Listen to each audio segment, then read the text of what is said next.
हाय, hello, नमस्कार. तुमचं सर्वांचं माझ्या चॅनलमध्ये स्वागत आहे.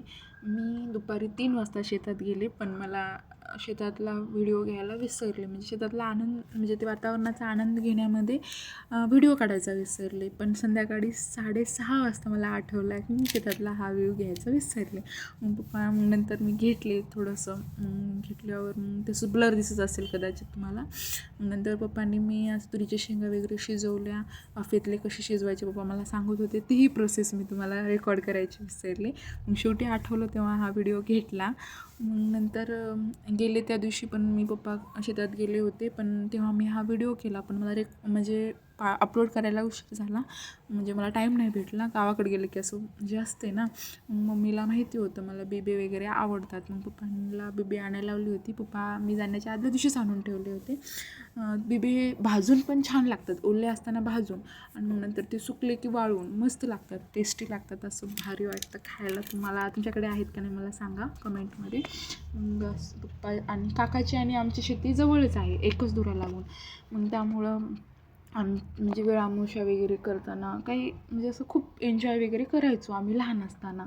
पण आता एज्युकेशन काही कामानिमित्त आम्ही सगळे लेकरं बाहेर आहोत, त्यामुळं ते एन्जॉय वगैरे करता येत नाही आहे. पण आम्ही ज्यावेळेस सक्सेस वगैरे होऊ त्यावेळेस आम्ही वेळामुळा खूप छान करू, सेलिब्रेशन वगैरे खूप एन्जॉय करू. आणि आमच्या शेतामध्ये हातोळा आहे. तुमच्याकडे हातोळा आहे का मला तेही कमेंटमध्ये सांगा. आमच्या शेतामध्ये आम्ही गहू, ज्वारी, हरभरा, लसूण, कांदे, मिरच्या वगैरे सगळं काही आम्ही शेतात लावतो. म्हणजे जेणेकरून हिवाळा हा सीझन आम्हाला म्हणजे बाहेरून विकत घ्यायची गरजच पडत नाही. म्हणजे आम्ही शेतातूनच भाज्या वगैरे घेतो, आणतो, खातो. म्हणजे मग नंतर एन्जॉय वगैरे झाला. मग नंतर पप्पाला मी थोडीशी मदत केली. मग आमच्या शेतामध्ये ते जेणेकरून म्हणजे आता जनावरं वगैरे आत येऊ नये ह्यासाठी पप्पांनी म्हणजे बोरीचे खंकर म्हणतात आमच्याकडं, खंकर टाकत होते. म्हणजे बोरीचे ते फांद्या वगैरे तोडून धुऱ्याला टाकत होते, जेणेकरून प्राणी येऊ नये, म्हणजे जनावरं येऊ नये आत.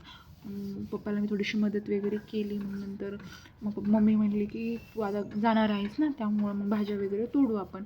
मग भाज्या वगैरे तोडली मम्मीनं माझ्यासाठी. म्हणजे मला मेसचं जेवण चालत नाही, म्हणजे मी बाहेर एज्युकेशनमुळे मी बाहेर आहे, मग मेसचं जेवण चालत नाही म्हणून मी बनवून खाते. मग मम्मी मला भाज्या वगैरे तोडून देत होते.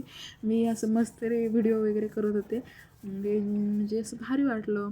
मग आमच्या शेतातली ही मिरची आहे. म्हणजे आम्हाला काही कारणानिमित्त आम्ही मिरची उशिरा लावली, त्यामुळे आमची मिरची लहान आहे, काकाची मिरची मोठी झाली. एकदम असं भारी वाटलं. लाईक करा, शेअर करा, सबस्क्राईब करा.